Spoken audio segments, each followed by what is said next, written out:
नमस्कार दोस्तों, master the unseen में आपका स्वागत है। एक बार की बात है, एक राज्य था। वहाँ के राजा के पास केवल एक पैर और एक आँख थी, लेकिन वह बहुत बुद्धिमान और दयालु था। उसके राज्य में प्रत्येक व्यक्ति अपने राजा के कारण सुखी और स्वस्थ जीवन व्यतीत करता था। एक दिन राजा महल के दालान से घूम रहा था और उसने अपने पूर्वजों के चित्रों को देखा।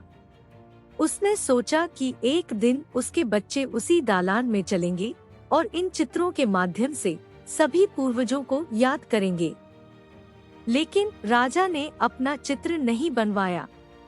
अपनी शारीरिक अक्षमताओं के कारण उन्हें यकीन नहीं था कि उनकी पेंटिंग कैसे बनेगी।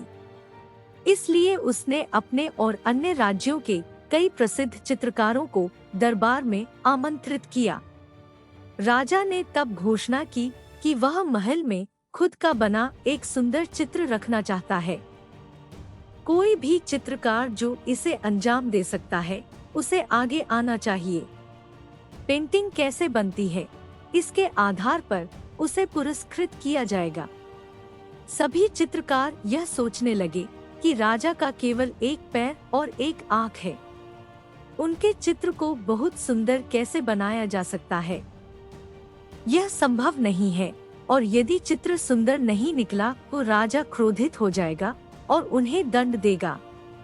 तो एक एक करके सभी बहाने बनाने लगे और विनम्रता से राजा की पेंटिंग बनाने से मना कर दिया। लेकिन अचानक एक चित्रकार ने हाथ उठाया और कहा कि मैं तुम्हारा एक बहुत ही सुंदर चित्र बनाऊंगा जो आपको जरूर पसंद आएगा। राजा यह सुनकर प्रसन्न हो गया और अन्य चित्रकार उत्सुक हो गए। राजा ने उसे अनुमति दी और चित्रकार ने चित्र बनाना शुरू कर दिया। फिर उन्होंने चित्र को पेंट से भर दिया। अंत में बहुत समय लेने के बाद उन्होंने कहा कि चित्र तैयार था। सभी दरबारी अन्य चित्रकार उत्सुक और घबराए हुए थे। चित्रकार राजा के चित्र को सुंदर कैसे बना सकता है, क्योंकि राजा शारीरिक रूप से अक्षम है। क्या होगा अगर राजा को पेंटिंग पसंद नहीं आई और वह नाराज हो गया? लेकिन जब चित्रकार ने चित्र प्रस्तुत किया तो राजा सहित दरबार में सभी लोग दंग रह गए।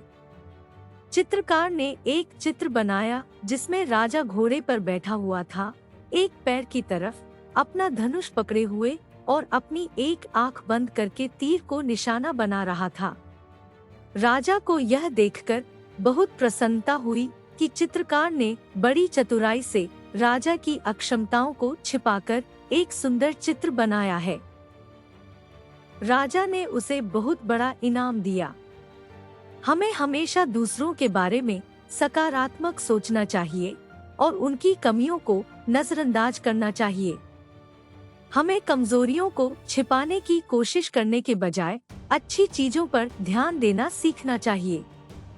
यदि हम नकारात्मक स्थिति में भी सकारात्मक सोच और दृष्टिकोण रखते हैं, तो हम अपनी समस्याओं को अधिक कुशलता से हल करने में सक्षम होंगे। वीडियो देखने के लिए धन्यवाद। कृपया मेरे चैनल को लाइक, शेयर और सब्सक्राइब करें। ताजा अपडेट के लिए बेल आइकॉन को जरूर दबाएं।